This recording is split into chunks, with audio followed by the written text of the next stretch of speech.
It's too late. It's fine. It's fine. Everyone's fine. We'll bring you in a second. It's cool. It's cool. Yeah, everybody's gonna be fine. Everybody's gonna be fine. Hello, internet. Yes. Welcome to another episode here of the Wish You Were Beer Show. Thank you so much for stopping by. As always, I'm Daniel. This is Tiffany. We are missing our bearded friend Phil. He could not be here this evening, but he will be joining us hopefully in future shows, or he may be in another country. I never know. Yeah. I never know where he ends up. Yeah. So should be a simple show tonight. We do have a guest on with us this evening from the Tank Brewing out of Miami. So looking forward to trying that beer. Just make sure you follow along with us, all the different places you can get us, Instagram, TikTok, visit our website, wishyouwerebeershow.com. Check out the merch store. Yeah. Tiffany is currently having a beer that we had on the show like forever ago. I think it was an ESB though, and it's like a 4%. So it is held up well, which is good. Yeah, I was very worried. Were you worried? Yeah. What? I have a thing. Like I can tell if it's old and it's gross. How old is the beer? I did not check the date because I didn't want to bias myself. That's fine. It's normal things, I think. But it held up. It did. Yeah. It has held up. It's it had a really nice like head on it. It's actually like super carbonated when I cracked it open. So I was like, all right, we'll be fine. Nice. But yeah. But yeah, this one was a blue jacket. I think that was. At least you went with a low ABV. Jacket. I did. Yeah, I know better. That is a good thing. No one wants to beer Tiffany. Nobody does. No. It is not appropriate. At least not on the internet. No yes. Like I mentioned earlier, I know, sorry. Like I mentioned earlier on our socials, we've got a lot coming up over the next couple of months. Quite a few different events. We've got some collaborations in the works as well with a couple of different breweries. So we'll be making some other Wish You Were Beer Show beers. If you haven't been lucky enough to catch one of our previous ones. Yeah. So if you're anywhere near Virginia, we will be doing the Wild and Weird Festival up at Fine Creek Brewing. And our friends from Coastal Fermentory are going to be there, and they are bringing our Put It In My Fooder beer. Yes. Which was our wild aged beer. Award-winning. Base and 1 year later. Right? Oh, yeah. I forgot about Yeah. I forgot we put out the base of it as well. Yeah. The Fooder Bait was the first one. That was a Saison base. It won it went gold. Yeah, and then we put it in Fooder and named it Put It In My Fooder. In My Fooder. And that one won gold, I think, as well. And they were thinking about giving it an honorable mention at the Great American Beer Festival, but I think it got lost somewhere, but we were there and we were waiting for that announcement. No one called us though. No one called us. We tried. I think it was just oh yeah, that beer that we can't obviously say out loud, so they just can't win. I love it. All right. Well, like I said, we do have a guest with us this evening, so I do want to get to that. Again, we're drinking a beer from the Tank Brewing. They're out of Miami.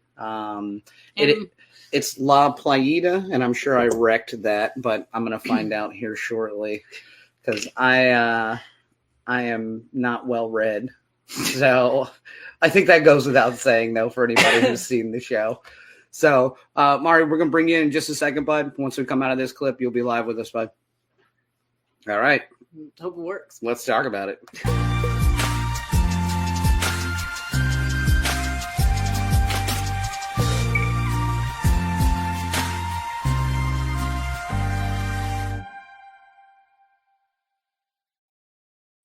All right, it works. Hello. Ooh. Yes. Awesome. Well lit, and your speakers work. This is great. I love it. You came in right at the buzzer, so I'm proud of you. Honestly, it's kind of embarrassing because I had pulled a 6-pack to bring to the show, and then I forgot it. I'm pretty sure I left it on the roof of my car, and then when I drove off, it must have fallen. I don't know. So somebody got free beer. Maybe if it survived the fall.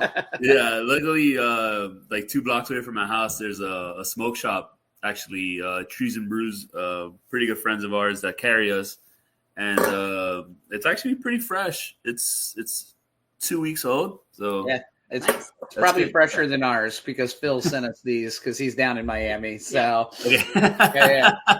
I mean, luckily it is a lager, so it is, it should age better than, say like an IPA or whatever. Exactly. So, Yeah. there's that. IPAs, they are within 2 weeks. Otherwise, you're pushing your luck. Yeah. 3 months is like kind of when they start to fall. Yeah. So, Depending on it. Maury, tell us how long you've been brewing over at the Tank. So I've been at Tank for about 7 years now. Okay. Started off kind of run of the mill, just like how everybody kind of gets their foot in the game, washing kegs, scrubbing the tanks, cleaning the floors, stuff like that, just kind of making yourself present. I did have home brewing experience, which, I mean, for whatever that's worth.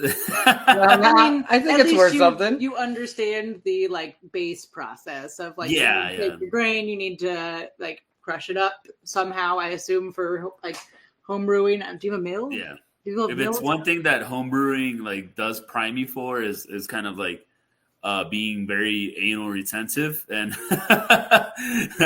and just kind of sticking to your process and cleanliness above all else, right? Yes. So that does transfer over on the commercial side, so that did help.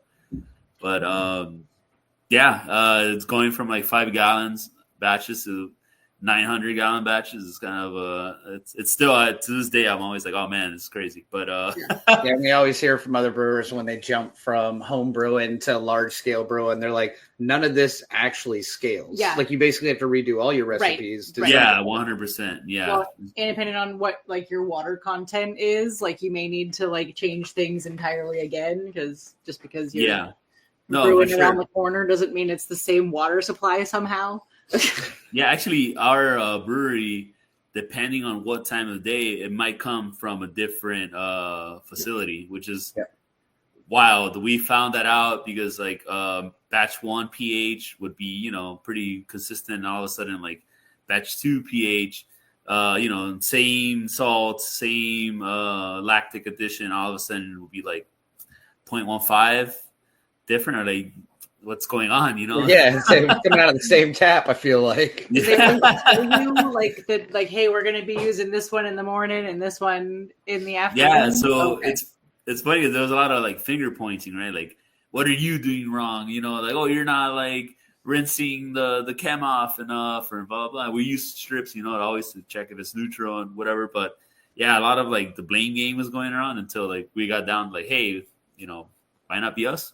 yeah, really. It might not be us. It could be the water after all. And then we confirmed with what did you do before you started brewing?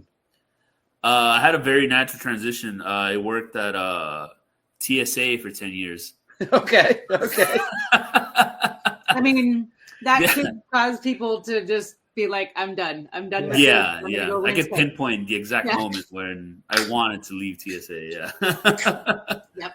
Yeah, I always think it's interesting because we always ask people, especially like head brewers and stuff, or people that start a brewery, like it's always like a weird engineer. We've had a couple of like chemists, food chemists, like all these weird things. And I feel like we get a lot of engineers. So TSA is a new one now. I dig it. Yeah. It's a funny story. You guys might not remember me, but I remember you guys. We met about a year or two ago at Lincoln's Beard. It was shit! You were right. Sorry, I had been drinking that day. That basically means we had an Uber and everyone had been drinking that day. No. Well, because we were like I was looking at like the photos, and I was like, I feel like we know this dude, but I was like, but like Miami, like maybe we like saw also him like on the side bald of the guy road. with a beard, backwards hat. It's kind of like. That's true. Like, oh, guy, look, it's a guy with a hat and a beard, like drinking a beer. Yeah, man, that means we probably have a random picture with you somewhere because we took a ton of pictures. Yeah, somewhere. Yeah, damn. We'll have to figure I bring that up not just to like shame you guys. When I remember, that's fine. Publicly, it's fine. No, I bring that up because Falco also worked in government. From Lincoln's Beard, a little bit higher clearance. For that I had. He actually worked in in intelligence and stuff like that. So I like to troll him. They're like, oh, we're exactly the same. Yeah, I was a security officer. You were like same head of intelligence for the Air Force, I think it was. Right? Yeah. Same job. Yeah, same thing. We're both Same feds, thing. right? Yeah. But You walk through scanners, you read emails and things. yeah. Same difference. I love But it. it's funny. There's actually a lot of people in government that do drink a lot of beer and do brew their own beer because we would get drug tested so much, consistently, and it's like, especially the younger guys that seem to like have a little bit of life left in their eyes. You know, like the glimmer wasn't completely gone, and like this guy's on something. So we would focus more on drinking than drugs because of that reason. Well, that makes sense. The paranoia alone is plenty. I'm good. Oh, 100%. Yeah. That's good. It's crazy though. You would get actually alcohol tested too when you did get picked for random drug testing. Yep. And the limit for federal would be 0.02, which is much lower than the driving limit. So, but that's like while you're at work. Just don't drink a beer before you head to work. Yeah. You would think, but sometimes you go hard the night before, and all of a sudden, there would be people that they hadn't drank for about 8 or so hours, but they went really hard the night before, and just it stays in your system. And 0.02 it's not much. It's not much. I was gonna say it's not easy or not difficult to hit. That's for sure.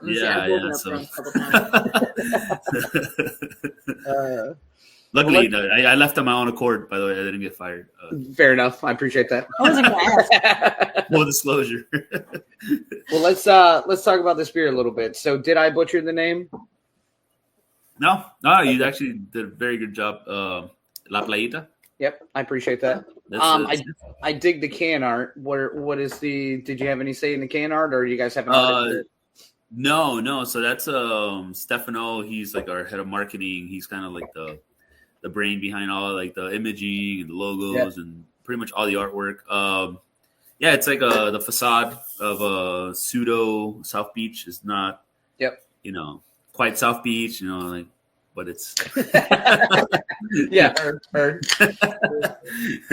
It's different enough where we wouldn't get sued, But you're not getting a C&D on it. Yeah, but just La Playita, it just means the beach. Yep. Yeah, and I like the can art after reading all the. Sorry, I should have. No, you're good. Yeah. After reading everything about the beer and kind of what it's geared towards. I'm drinking from like a ceramic stein. Hey, that's okay. Probably keeps it colder than my untapped glass. So, now, so with this beer, this is kind of a German beer, but kind of not a German beer, if I'm looking at it correctly, right? It's not following the purity laws. Yeah. So it's kind of like we don't, as we do embrace traditions and like old world brewing. Like I feel like we focus a lot on clean styles, and we always like pay homage, but we don't just want to like rip off a recipe off a website and brew a German Pils. As much as we love German Pils, and we do kind of want to give it like our own twist to it, because again, recipes are dime a dozen, and you could just brew solid German Pils. So like, how do we make this ours? And we landed at that. I say we, but actually, I was lucky enough to kind of inherit this recipe. Okay. I did not come up with it. The head brewer that came up with it left about 4 years ago, and I was like, you know what? It's not broken. Why tinker with it? My ego is like this small. It's good. Why mess with it, right? So I've been trying really hard to kind of keep it consistent with what it originally was, and they had the foresight to kind of stand out. And, especially at a time when this beer came out, it was very like pastry style landscape, very kettle sour forward. So I always like to joke that when this beer came out, we were so like far behind the curve that like the scene kind of lapped us, and then now we're at the forefront with a solid lager. And the whole point is that it's hoppy enough and like interesting enough for like the craft beer nerd, but also like simple enough for the person who isn't necessarily a craft drinker to kind of like it's like a gateway beer into exactly. Not a like standard. Yeah. It's like basically. I always like to say that it has like mass appeal instead of just being like hyper niche. Yeah. No, I think I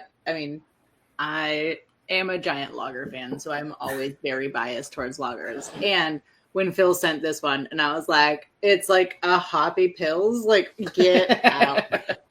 So very biased. But like, it smells great. Like it's super clear.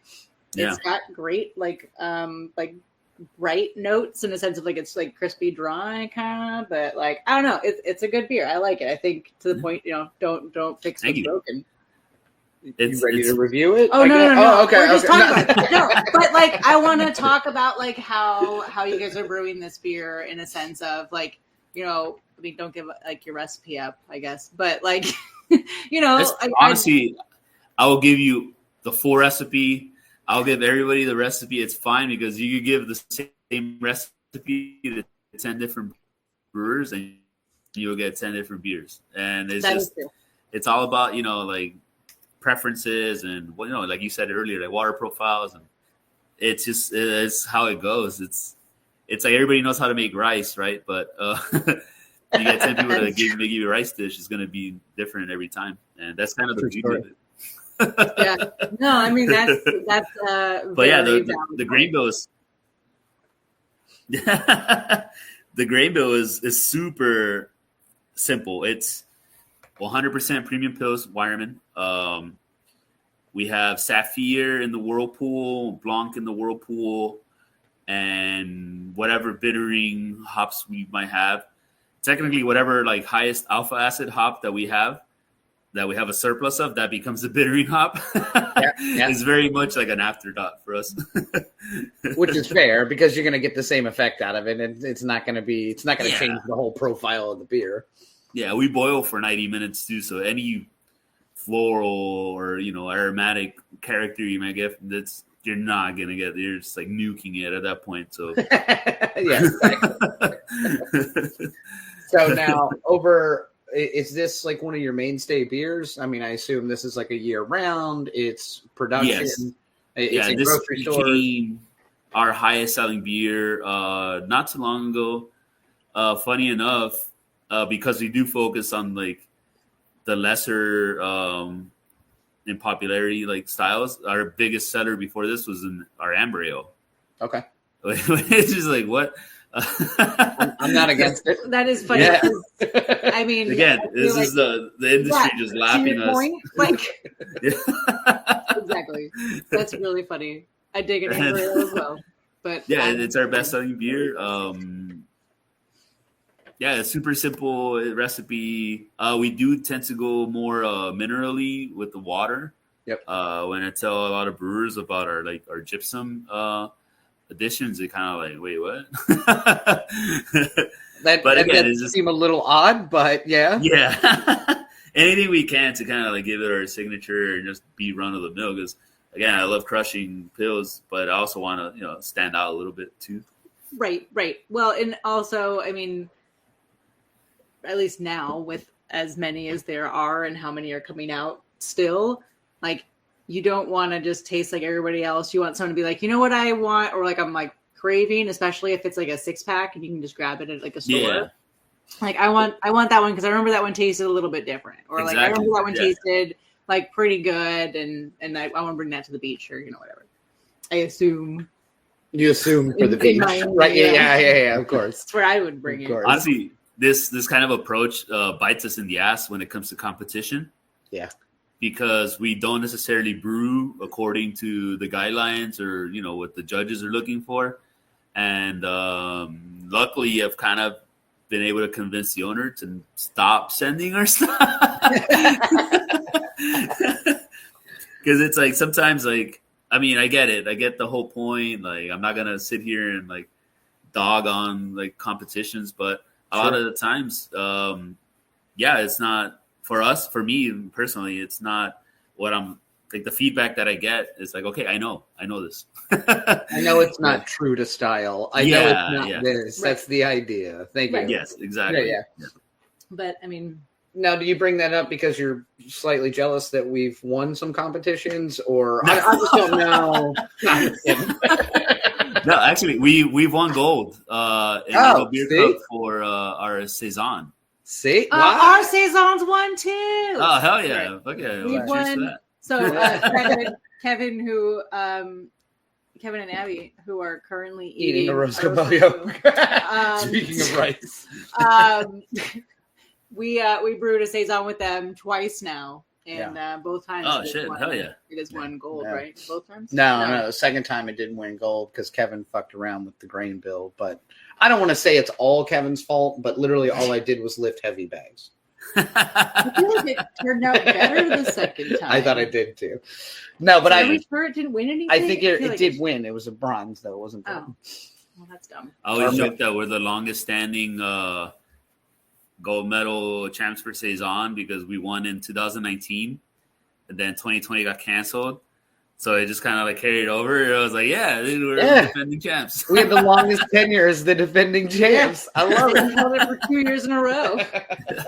What's crazy about that is that it did not translate into sales like at all. Oh no, it doesn't because it's for the beer Unless you're world. like a nerdy person, no one is even looking at these things. Yeah. It's literally just to like hang the medal like next to it so people are going to purchase more of it, or at least ask about it. It's just bragging rights to like your friends. I mean, I don't know about you guys, but I got into brewing for like the accolades and the fame. That's the main reason we're into anything. Yeah. Student loan debt because of all the dumb like acronyms I'm trying to leave after my name. It's a real problem. There you go, Kevin. Yep, just bronze. I fucked up. Put it in my food or won gold. No. Okay, so we did win. We won a bronze. Oh man, we twofered in the same category. Actually, 1 year we sent our amber ale that we had dry hopped. And we got to like the final rounds. We didn't win, but just a simple dry hop edition, and we called, boom. Yep, that's crazy. Yeah. But I do think it's funny though because like we joke about it on the show all the time because we do review all our beers and we use Untappd to do it, and Untappd's a wild animal. It just happens to be the commonplace to make it easy. But we always say like, hey, we try to review things to style, not if we like the beer or not. Yeah. Because sometimes like we'll have like a wild off the wall beer that I would never fucking drink. And by style, we mean not necessarily like traditional. Right. Yeah, for sure. Yeah. But like a hoppy Pils is obviously not going to have the Pilsner like specific things. It's going to be added. So like I need to expect the additional things. A lot of hand movement. Yeah, this is how I talk. I know, it's crazy. I forget. And you know what? Actually, I've noticed fun. So I do a lot of like Zoom meetings during the day, and so I've gotten so used to gesticulating just right here because I'm constantly. You got to do the power pyramid. I do that, pyramid. Or I'll do this one. Here's the thing. Yeah. So, I love it. Now, I have another question for you too, though, because this has come up on the show several times recently. Mm-hmm. It's a 12-ounce can. Do you guys are most of your stuff in 12-ounce cans? Do you sell 16s? Yeah. So all our cores are in 12-ounce cans. We are in Publix is our major supermarket here. Yeah. We're in Whole Foods, and it just. It just made sense at the time when we released it. Actually, we started we had bottles. Okay. Yeah. Yeah, that's fun. Shelf space. Yeah. Yeah, man. This was like the brewery opened in 2015, so this was like cans had just started to kind of become a thing. Like Dale's Pale Ale was one of like the drivers of that. And at that time, cans were still kind of like new. Growlers were still a thing. Yeah. If you guys are looking to buy a growler machine, like I got you. It's super good. It's counter pressure. It's like it's awesome. Look at that. But yeah, so there's a lot of like growing, like learning with that, and also just the timing and for like where we want to be as a brewery, like we 12-ounce can I think makes more sense to us because we want to be like synonymous, not just like we don't want to be personally. I don't want to be like to be thought of as a craft brewery. I just want to be thought of as a brewery, right? Right. Kind of just shake off that label of like crafty, just like it's just beer, not craft beer, just beer, right? So I think 12-ounce can is like the format that most people are familiar with, and just why not kind of worm your way in there that way, Well, exactly, and I feel like to the point earlier, like this is a great beach beer, but this is also like, if you're playing a cool adult drinking sport like I used to before I got real hurt, this is a great beer to bring for that. Yeah. It's a small can, which means it could also be a soda. It could be a soda. It's a roadster. No. I think it's Do not drink interesting and drive. because the way it's come up on the show as of late is that a lot of people in the industry are starting to gravitate back towards 12-ounce cans. Yeah. Okay. To separate themselves on the shelf space because everything's 4-pack of 16 ounces. Yep. Everything's this. And now all of a sudden you see a 6-pack of 12-ounce cans and you're like, who the hell is this? Yeah, and it's not a domestic or one of like the standard beers you always see in 12 packs, and you're like, okay, I will do that. Yeah. I think it's just one of the other instances where the industry is boom, boom, boom. Yeah, honestly, I can't wait to I'm see. not sure what you guys are going to do next. I want to know. Oh man, yeah, no. We peaked at this point. It's all downhill from here. When this trend stops, you're going to we peaked. I think that's it. You have to go crawling back to the TSA. No, but I mean, we do have 16-ounce cans. It's just more like tap and release, like specialty stuff, like, but nothing in the market that you'll see in like. It's not. We're also like very hyper local. We ship to as far as maybe Tampa and Orlando, but our main focus is Miami, South Florida, and one of my main goals is to have Playita be synonymous with like a lager or pills. Like, hey, let me get your pills, let me get your lager, and then you don't have to say the word Playita and it'll just hand you that. Yep. Dream. But that's one of my dreams. It's just like, hey, boom. Like, let me get a pills. Let me get a lager. All right, I got you. I got you. That's the main goal. And then we do send to Puerto Rico, Costa Rica, and stuff like that, like one-off deals. But it's like the main focus is like kind of just like own our backyard, and that'd be sick. Yeah, I did see that on the can actually. When I was looking over the can down here near the SKU, it says beer, Puerto Rico, do not litter. Yeah, that's one of the. Which is kind of a weird indication. In America, go ahead. Yeah, in America, fuck it. Throw it on the sidewalk. Puerto Rico, like, don't please litter, please.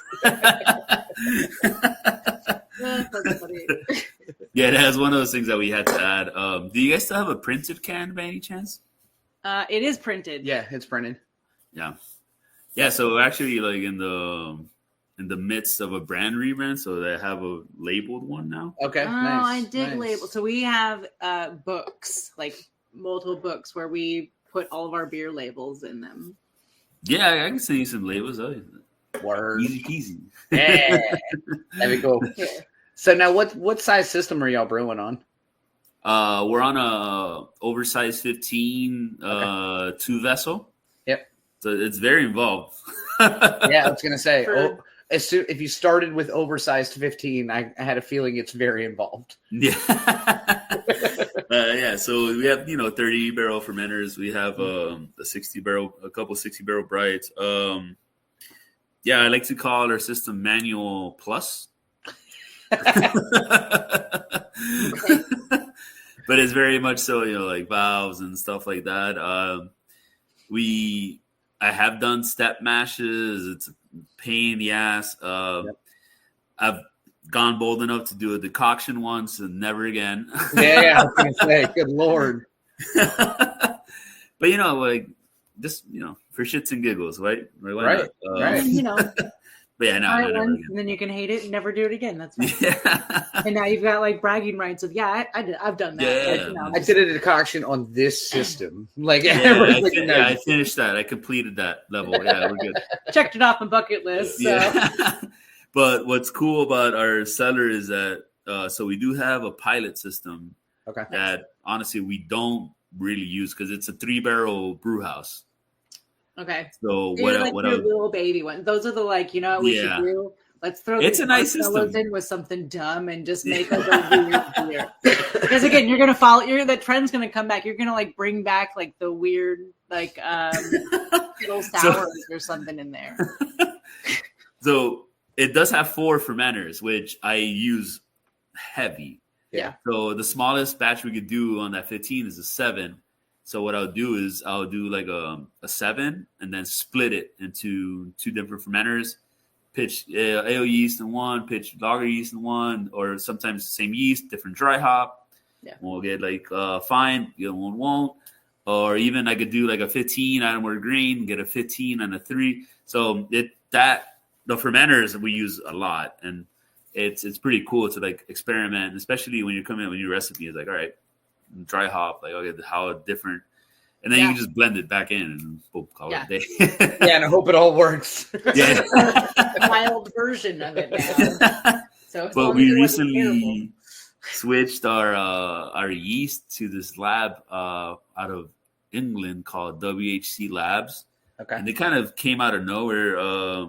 One of their reps just kind of came to us, and we're like, okay. They have a dry version of London 3. That's significantly cheaper than Verdant. Okay. I want to say about $60 less a brick. I don't work for them. They're not getting any money from me. Understood. They're not sponsoring this episode. Yeah. However, if they'd like to, let me see. They want to send over some bricks over. I'll be happy to take it. We only have our social media ticker. I don't have one for them. I mean, really, that bad boy rolling. Look at that. We're huge on TikTok. For now, I think Saturday is it's another deadline. Yeah. But so, are you worried about the way we troubleshooted it is by doing a batch and split it, same everything. The only thing that changed was the yeast, and we were able to get having little smaller vessels for that. It's awesome. Now, are you worried about anything in place currently with bringing over anything from England, or now you've got this at a cheaper rate, but however now it's 3 times more expensive? Other than obviously we're going to see that in cans in the market in some. Yeah, the aluminum's going to be a huge one, but you talking about the tariffs and stuff. Yeah, is there anything in your day to day you're actually holy shit, that's going to be cans are the biggest issue for us. Luckily we locked in some rates with BSG. They offer they offered us. They came to me hey, you want to lock in some? You want an SOA for all these? Yeah, hell yeah, yeah. Why not? So we do carry a lot of Simpsons for our cores and stuff like that. A lot of it is raw.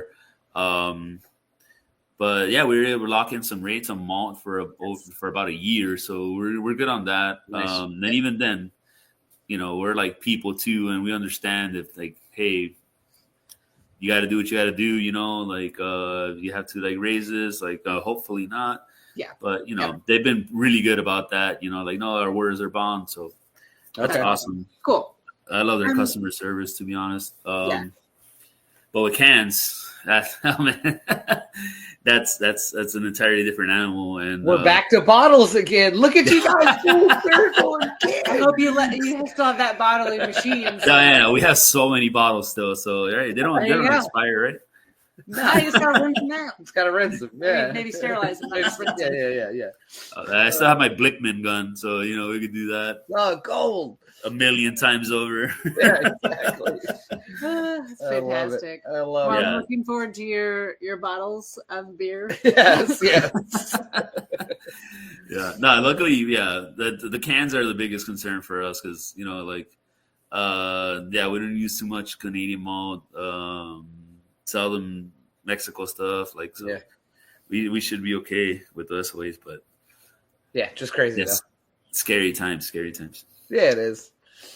Yeah. Well, let me hear your variation of this beer. So I know you said you kept it the same. You've done everything the same. What's your favorite part about this beer? What do you like the best about the process of this beer versus other beers you've made? Kind of what makes this beer now yours versus the original brewers? Good question.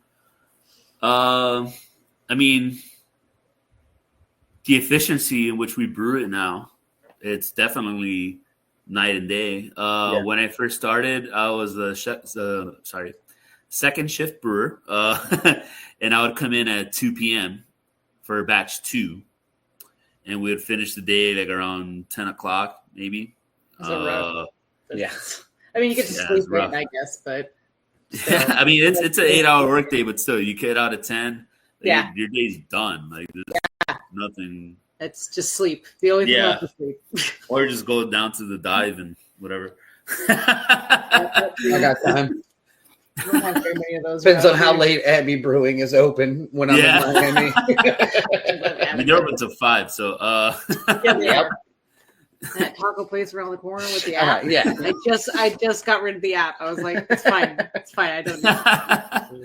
But now, so I come in. So now I'm the first shift brewer.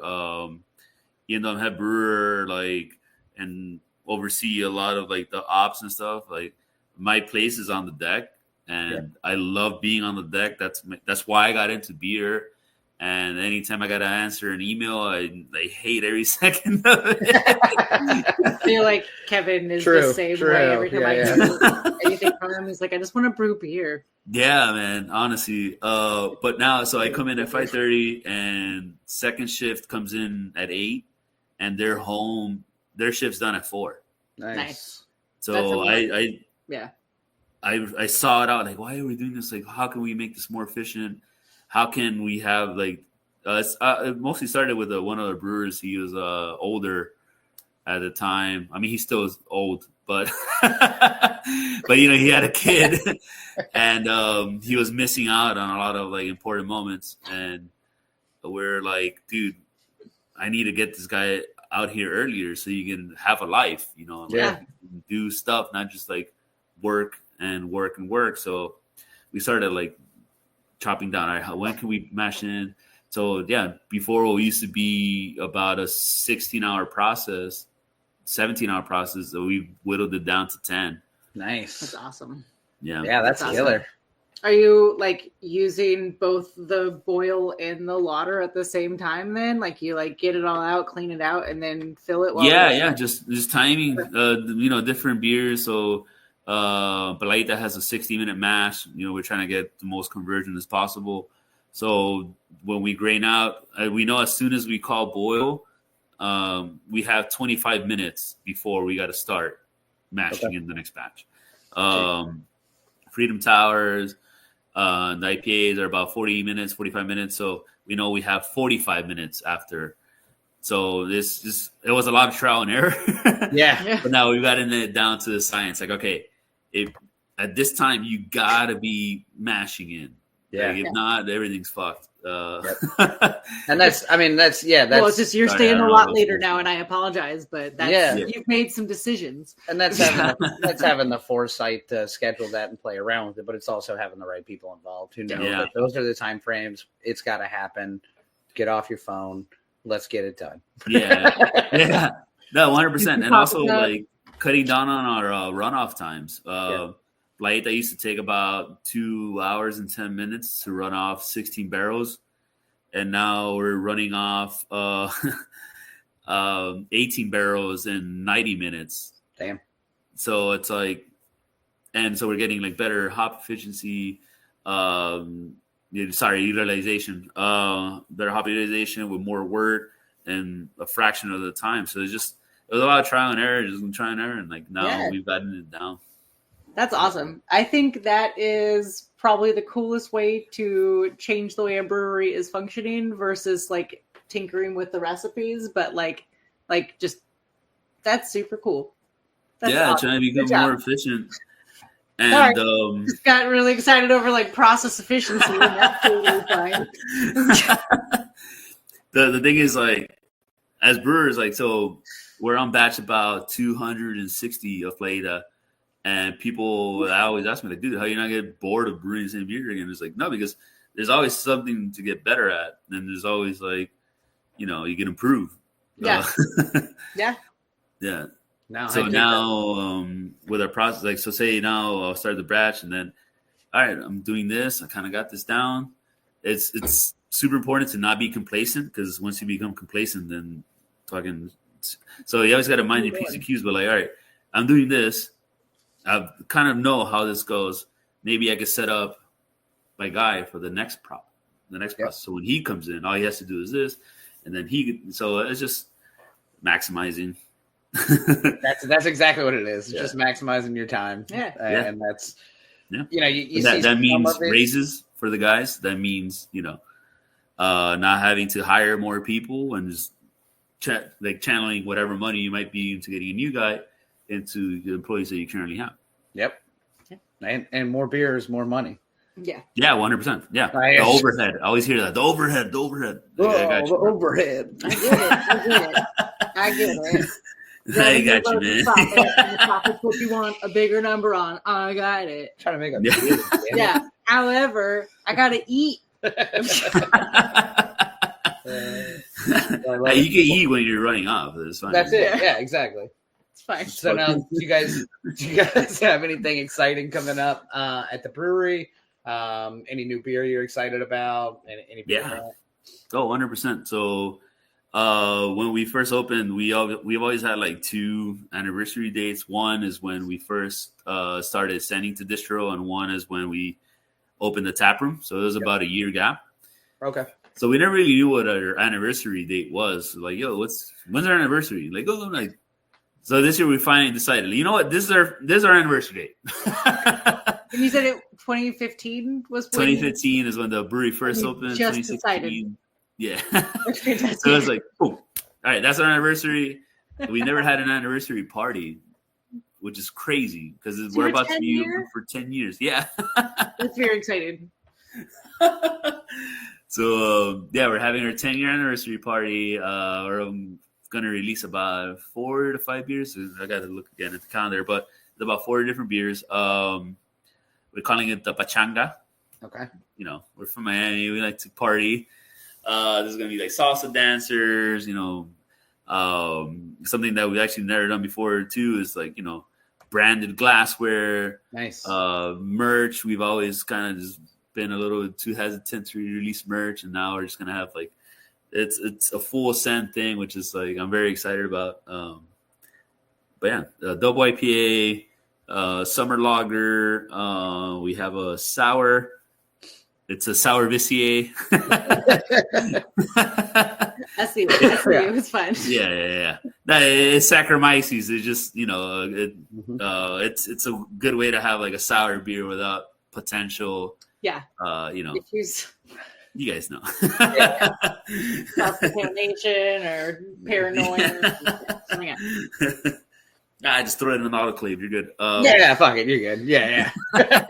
Just make sure you clean real well and use the same.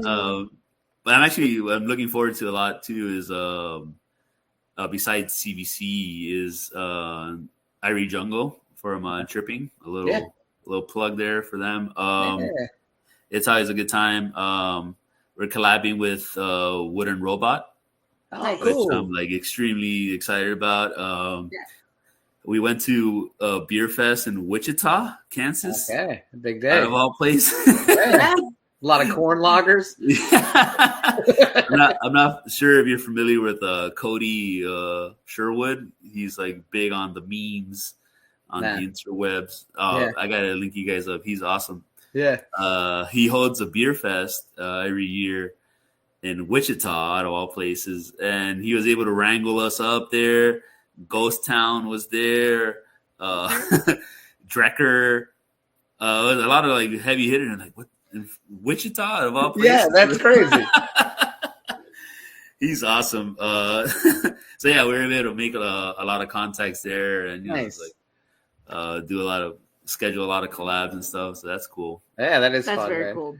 Collabs are always fun. Collabs. I mean, that's the only time we brew beers. Yeah, it's the only time we get to brew. Our favorite, but they are such a fun time. Like, it seems like even like the breweries, like, yeah, man, this is like a fun day for us. So it seems like it's like, because I'm doing all the work. Of course, it's a fun day. Well, that's because we don't brew beer, so we do. Well, I say we. Most of the time, it's Daniel does all the work. Yeah. No, collabs. Oh my god! How many? Wait, I only had 2. Sorry, my girlfriend just got here. He's live on the internet. I love it. No, I'm doing a podcast. Oh, shit. Yeah. Oh shit! Hello. But you're good. Sorry. But yeah, actually, we were doing so many collabs at one point that I was told like, yo, you gotta stop. Like, You gotta chill out. yeah, there's like 7 collabs on tap right now. Like, we gotta like promote our brand. Like, all right. We gotta have our own Right, beer right, right. occasionally. Yeah, I was put on purgatory for a bit. I love that's it. funny. I That's funny. love it. Yeah. Right. So, can I ask you guys a question? Yeah. How early into the collab do you guys crack open the first beer?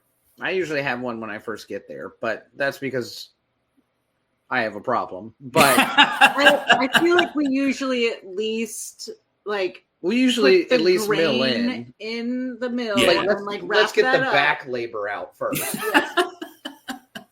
Do you guys have rakes? Yes. Yeah. There's a Alright, lot so- of like food ordering and like having together, and then there's a lot of beer drinking. It depends. We usually need to Uber home if we're being smart about it. pretty much. Yeah, this is the way to go, honestly. But yeah, after mashing, I feel it's a great time. But there's sometimes it's awkward because like you'll go to a collab and if it's not at your brewery, like how do you bring that up? It's like You- sure am I thirsty? Daniel just flat out asks. I'm just like, so or- we drinking beer today, or Yeah, like, hey, I did that Love it. for you. Are you going to Yeah. reward me with a beverage? I'm a little thirsty now. Awesome, Spring bags awesome. aren't going to just hoist Yeah. themselves up there. I'm not shy. If I got a day off regular work to have fun and brew a beer, I'm drinking beer. Damn it. Yeah, hell yeah. You know what? Yeah. Right. Can we like normalize this? Because I feel like we all want the same thing. We're just kind of like, Just Kinda keep getting tiptoeing around demonized it. for some reason. yeah. Normal, good, hardworking people have a beer at 8 in the morning occasionally. And that's fine. It's funny because we adopted kind of this ritual from there's a brewery down here called the Gulfstream in Fort Okay. Lauderdale. Yeah.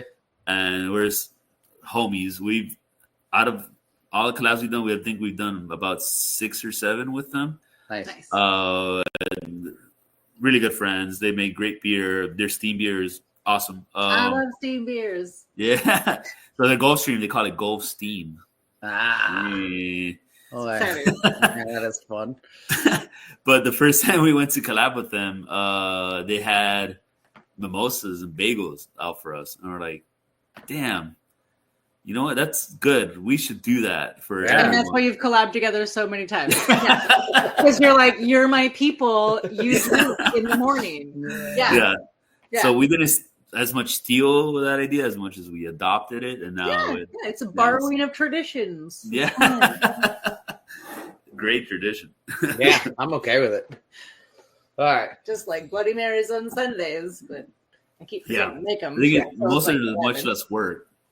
I would kill for Bloody Marys, but it's just like, damn. They are a little Yeah. much. Make You can this pretty much down. brew a beer in the time it makes to make a Bloody Mary. And you can't just buy the mix. Like, that's bullshit. You know, like, Exactly. There's a couple like people that sell like homemade stuff at the farmers market Yeah. near us. It's pretty banger. Yeah, it's okay. But so maybe. But then you have to go to the farmer's Maybe you've got a market. guy. Is that the guy I want to be? The guy that goes to the farmer's Yes, it is. market That is the person I would like to be. to buy alcohol paraphernalia? No. Yeah, along with the loaf of sourdough bread.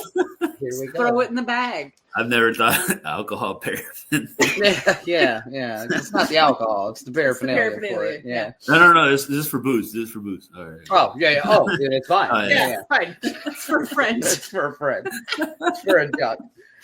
All right, Mari, we gotta wrap this up, bud. Yeah, we are gonna review this beer. Yeah, but we're gonna Yeah. say goodbye to you before we just rip it a new asshole. Yeah. Oh yeah, I we'll feel go like for I've it. man. already described what I thought. So Yeah, from the Tank Diacetyl factory. Yeah. Nah, I really appreciate you stopping by, though, man. No, It's thank you good for to having catch me, up again, yeah, unbeknownst to me, because I was apologies. obviously shithouse last time we met each other. But No, you guys were cool. I was like, oh man, wait, All right, cool. I know I think I that. know those motherfuckers. Yeah. Yeah. You guys are cool then. You guys are so cool now. So awesome. Yeah. Also, you're a great guest. So Thank you, I thank you. agree. Kevin I agree. agrees. Yes. Well, cheers, man. It's Thanks, good to man. see you. Good to We'll see keep you. in touch, and we'll let you know next time we're down that way. Daniel may be down there sooner or Hell later. yeah, man. Definitely. Yeah. I'm there literally every day, all the time. I love it. It's where you work. So Yeah, easy to find you. Awesome. Take Cheers, care, man. Mark. Be good. Cheers. Bye. Later. I love it. Good guest. Good guest. Yeah, good guess. Uh, He joined in Like at 5 seconds before the show started, so Yeah. we didn't get to catch up before the show like we normally do. He was Or- having some computer issues, so he like emailed us and he's like, "Having some issues. Yeah, and be we're in like- at the buzzer." and we're like, it's fine. We'll wing it. Yeah, And if he doesn't show up, we'll just make it a short show because no one wants to just listen to us talk. no. Um, Even the dog's over here like, all yeah, right, wrap he it is up. like dead asleep. All right, we're gonna review this beer. Yeah, let's do that.